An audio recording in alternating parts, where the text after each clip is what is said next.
The new PTB is out, so let's talk about it. So let's start with the Singularity's power, which is complicated to understand at first, but once explained it will be very easy. By pressing your power button, you can enter a mode to shoot biopods. These biopods are basically cameras that you can place on any vertical surface, like a tree, a wall, or even the map borders on the new map, which gives you insane vision. There is a height limit and a distance limit, but I noticed that you can place the cameras even outside of the realm and see the map borders, which is insanely cool. I know this is out of topic, but for the first time ever you can actually see the golden toolbox of Dead Dog Saloon from up close without any mods. When you are inside this camera, you can see survivors that are relatively close to you highlighted. You can also change from camera to camera by pressing the secondary button, which is similar to Watch Dogs. Survivors also see a greenish tint in the biopods if you are inside of them. Now, if you aim at a survivor enough time, you will shoot and infect survivors, which causes the slipstream effect temporarily. Once a survivor has slipstream, they can infect others when coming close to them. And this is where the fun part begins, the teleportation. So you have two ways to teleport to a slipstreamed survivor. The first one is via a camera. Once you look at a survivor from a camera that is infected, you can aim at them again to teleport right next to them from anywhere on the map. The second way to teleport is more active, and it's basically shooting a survivor with a biopod, which will instantly teleport you next to them. You can also skip certain loops with this power, like entering the shack instead of vaulting a window. Anytime you teleport, you get the overclock effect, which is the blue thing you see around your screen. You can vault windows and break pallets faster while on overclock, but most importantly of all, you ignore pallets and instantly break them, which removes your overclock. So as long as a survivor is infected, you can constantly teleport next to them and get overclock.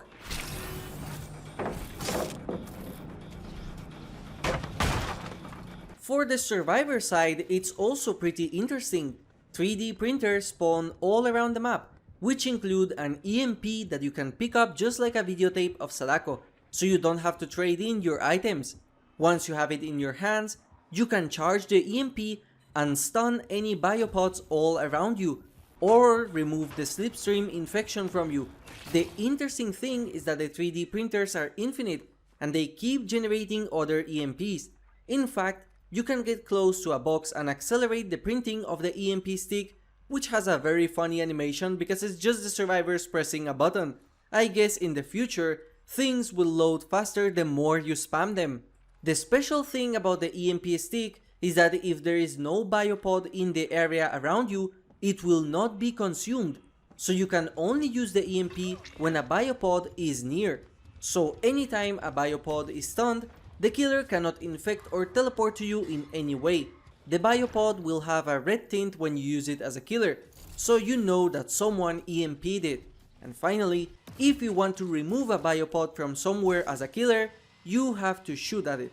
In my personal opinion, I think this killer has an extreme amount of potential of being one of the most fun characters in the game due to how his power works. I thought that this might be another 3-gen disgusting killer, but he is actually way more active than I expected. Funnily enough, it's exactly what I expected from the school merchant with her drones. I am a massive fan of camera characters in games, like Cypher in Valorant or Maestro in Rainbow Six Siege, and Singularity fits perfectly in that niche.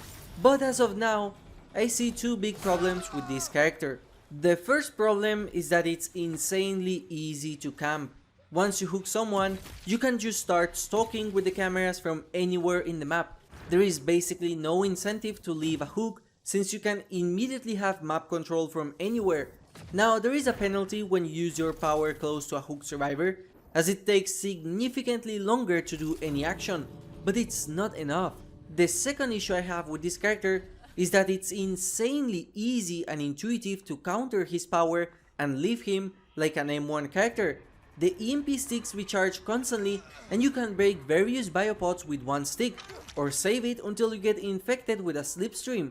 The fact that they don't take an item slot and that they are so easy to use makes me think that Singularity will struggle hard against compenetrated teams, but might dominate against new survivors because they have no idea how to use the sticks optimally and they might waste it on random biopods around the map. The EMP stick is very easy to use and very easy to get compared to the big punishment that Singularity takes from having the cameras deactivated.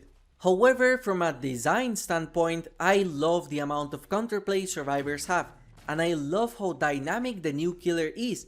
As for writing this video, I have no idea what tier list placement I would give to the Singularity. Now let's talk about the perks, and let's start with genetic limits. I think it's a meh perk. I don't see much value on it, and there are far better perks that inflict exhaustion. I don't see it useful in any anti-healing build, and it reminds me of Blood Echo, which in my opinion is better. It is an annoying perk for sure, but it's the worst one in his arsenal. Forced Hesitation seems to be actually insane with certain killers. It's a snowball slugging perk that is very useful with characters like Leatherface, Clown or Deathslinger with Save the Best for Last, Nurse. There are so many characters that seem to be able to use this perk effectively. Now of course it has a 16-meter range, so I don't think it's going to change the meta in any way, because survivors can just spread out. It's definitely an interesting perk that might be popular in certain builds, but I still think that when this perk works, it's a very strong one. The last killer perk is Machine Learning. When you kick a generator, it becomes compromised. Once that generator is repaired, you have Undetectable and a 7% haste bonus for 30 seconds. I think it's a fun perk that can be combined with other perks to make interesting builds. Let's talk about Gabriel Soma. And first of all, I have to say this survivor looks amazing and his lore is very interesting and kinda crazy, as he is a clone with memories inserted artificially on him. The moral implications of this is already wild enough, but let's talk about his his perks, because they are insane. And let's talk about Scavenger. Straight away, this perk is a problem and it should not go live. The design of this perk is terrible and I have no idea what the devs were thinking. Scavenger allows you to fully repair your toolbox after hitting 4 great skill checks. Combine this with a cracked toolbox and hyper focus, and you have a contender for one of the most busted builds in the game in terms of gen rushing. This is terrible. Why would the devs incentivize perks like these? Hyperfocus was already a problem that was abused by those who want easy wins, and this perk just boosted that build significantly. It's not a healthy perk at all. It's not going to immediately break the game just like Reassurance or Hyperfocus didn't, but anytime you play against a survivor with those perks, you will instantly notice just how cracked they are. I really hope this perk gets a massive nerf on release. The problem is not the gen rush speeds, the problem is not the basic toolbox you get with the secondary effect. The problem is that toolboxes and survivor items in general are absolutely cracked, and there is no reason or penalty not to use the best toolboxes in every match if you want to win. The second perk he will get is called Made for This, which honestly on paper it sounds kinda insane. I think by itself the perk is not that good as people seem to say, just like Boon Dark Theory, but when combined with perks like Hope, Dark Theory, or For the People, I am sure that this perk can be problematic. Haste on survivors is very dangerous, that can make significant differences, especially with 110% characters like Huntress or Trickster. I don't know if it's going to be the next Blood Rush, which was stated to break the game in the PTB, but I haven't played against it yet. However, it does seem to be very strong thanks to the endurance effect. Troubleshooter is the last perk for Gabriel Soma, and so far, I feel like it's not a standout at all, but maybe I am using it incorrectly since aura reading perks is an insane effect. However, I am not saying it's a bad perk, I think it's really cool design wise. Overall, I am happy with the perks for Singularity because they have good synergy, and I like Troubleshooter but really dislike the other two Gabriel perks, especially Scavenger. And finally, let's talk about the map.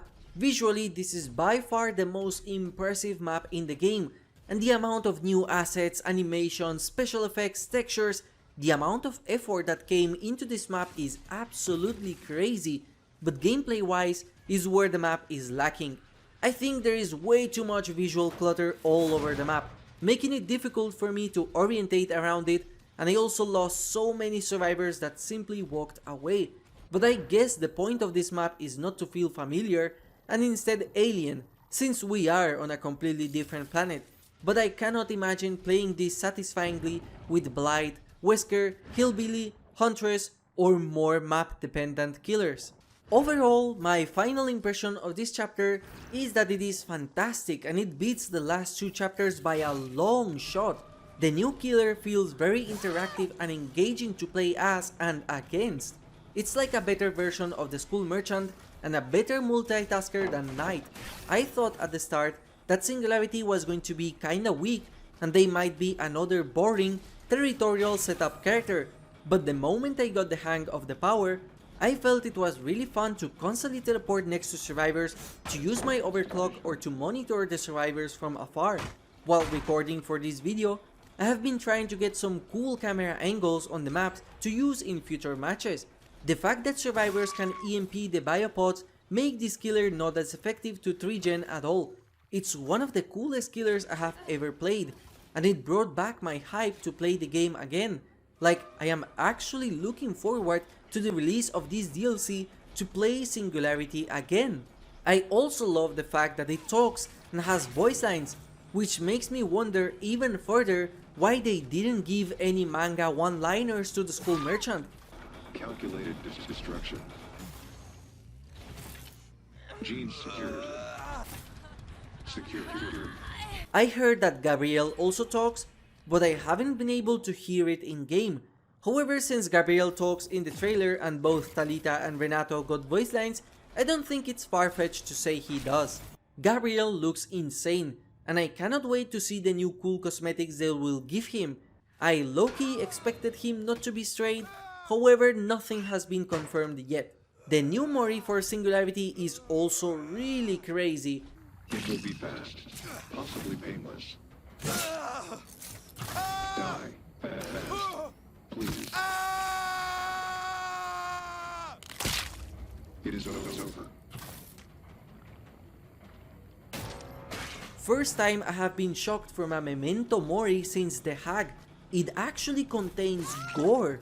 I never expected them to have such a Mori in game, especially with characters like Nicolas Cage coming in the future. The effect is still buggy because it seems to be a mask applied on top of a survivor's face, and it seems to only work on male survivors perfectly since it works weird on Kate or other licensed survivors like Rebecca. The only thing I dislike is the chase music. It's too repetitive, and it might be one of the worst chase themes I have heard recently, definitely the worst out of the last 4 chapters. Overall, I am pretty happy with this DLC. For the first time in months, I can finally say that they did a pretty good job so far, and I had a lot of fun in the PTB, but that's not all the chapter includes, as they also balance some random things in the game. But out of all of them, I think the most insane thing that they did buff is Pyramid Head. Now, Pyramid Head gives the torment effect to any survivor hit with the punishment of the damned. This cannot go live in any way, because it's extremely overpowered in tunneling playstyles. This was not the way to balance Pyramid Head, and instead, if they want to do something to him, they should do an add-on pass like they did to Wraith, Ghostface, Legion or Deathslinger. If this change goes live, Pyramid Head will become S tier. Like, this is one of the huge buffs I have seen in the history of Dead by Daylight. Now, talking about random perks, Pop Goes the Weasel got a nice buff. I still miss the original design.